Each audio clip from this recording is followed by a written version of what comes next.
this content creator perfectly described what's wrong with the Dead by Daylight community? Let's take a listen to what he had to say, and then let's talk about it. Yes, the answer is yes, I've played it. I will never willingly play that game again, unfortunately. That game scares me.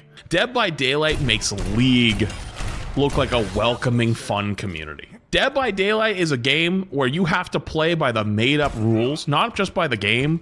You have to know the social rules. If you don't play the social rules, you've got some guy that's sending a hit on you through the deep, dark web, trying to have someone find your address because you walked around too many times and you put some guy on a hook too many times. Like, if one guy sucks more than everybody else, you can't go after that guy too much. You have to go after other people. So let's talk about some of these made-up rules that Flats was talking about. And the first one I want to start with, probably the most controversial one, is something called tunneling. For those who don't know, tunneling is when a killer focuses their attention on one person, specifically after being unhooked. And this is so controversial because players in the community, especially those who main a survivor, think that a killer shouldn't be able to tunnel in on someone who's just been unhooked. Now, I ran across a Steam post that went through some of these made-up rules, and the first one they talked about was tunneling. They said there is no such thing as tunneling. They're not sure where this came from. They want to know who the genius was that made this a quote-unquote play style in Dead by Daylight, and they're not sure why survivors are being criticized for going after the weakest survivor, which from a gameplay mechanic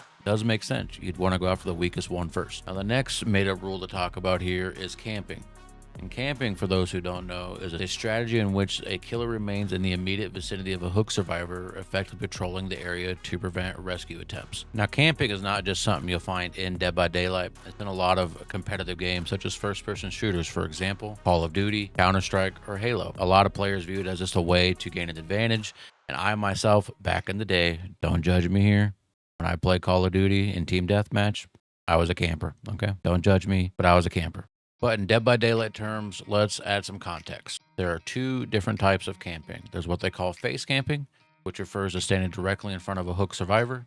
And then there's proxy camping, which refers to staying nearby or patrolling nearby generators or loops where the hook survivor cannot be saved. Now, in the Dead by Daylight community, this is considered toxic, often because it discourages team-oriented gameplay. Killers just camp the sites and doesn't give the hook player a chance to get off the hook. But from a gameplay mechanic, again, it kind of makes sense. Like, you have someone trapped. Why would you make it easily accessible to save them? Like, have some kind of strategy in mind to save them. That's just my thoughts on camping. From a gameplay mechanic, it makes sense. You have someone hooked. You want to secure the kill. That's an easy way to do it. Now, we spent some time talking about some of the quote-unquote made-up rules from a survivor standpoint. Let's talk about it from a killer standpoint. In the killer standpoint, one of the biggest ones is called pallet looping. You're probably thinking, what the hell is pallet looping? If you don't play Dead by Daylight, you won't know. In Dead by Daylight, there's a mechanic where a survivor can hop over a pallet that a killer can't get through. Basically, what they do is they go by it, they can put the pallet down, it blocks the killer from being able to take that same path. Killer can't then break it, but survivors can just hop over it. Pallet looping essentially is using these pallets when in the chase with the killer and kind of taking them around a loop with the pallets, and they keep trying to chase you. They're trying to kill you, while alternatively the other survivors are doing the generators and trying to progress the game so they can escape. Now, a lot of killers in Dead by Daylight find this toxic because simply it takes away their attention, and that's what it's meant to do. The easiest way to not be a quote-unquote victim of it is just don't pursue the chase. Like, if you think someone's pallet looping, don't continue the chase. Go after someone else. Go find someone else. Don't let yourself be pallet looped. Go find something else to do. Go find someone else to kill. It's not that hard. The next thing I want to talk about that a lot of killers hate is what they call Insta-Flashlighting. For those who don't know, in Dead by Daylight, there's a mechanic where a survivor can use a flashlight to blind a killer for a duration of time. Yes, it's very annoying, but it does help the survivors get away, and it is an in-game mechanic they can use. Now, from reading our old Steam post here that we referenced earlier in the beginning of the video, there are ways to get around this. I'm not going to go through them all here, but I will put them on the screen. You can pause, you can read it, figure out how to get around it. But there are ways around it. There are perks you can put on to help with those and help with the Insta-Flashlighting thing. Use the perks if you have them. I do think the big takeaway here for this video is going to be just have fun. Just have fun playing the game.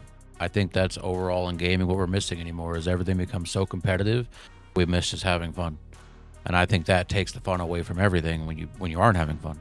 Maybe that doesn't make sense to everybody. It makes sense to me. Getting frustrated over mechanics in a game like Dead by Daylight that's there for a reason doesn't make any sense to me. Just have fun. Have fun and play your game. Don't worry about anybody else. Just have fun. As long as you're having fun, and keep having fun. If you made it this far into the video, I want to thank you so much for watching. Please like the video if you did like it, and consider subscribing so you get more videos like this in the future, and let me know that you want to see videos like this in the future. Comment down below what you think the most frustrating quote-unquote made-up rule is in Dead by Daylight.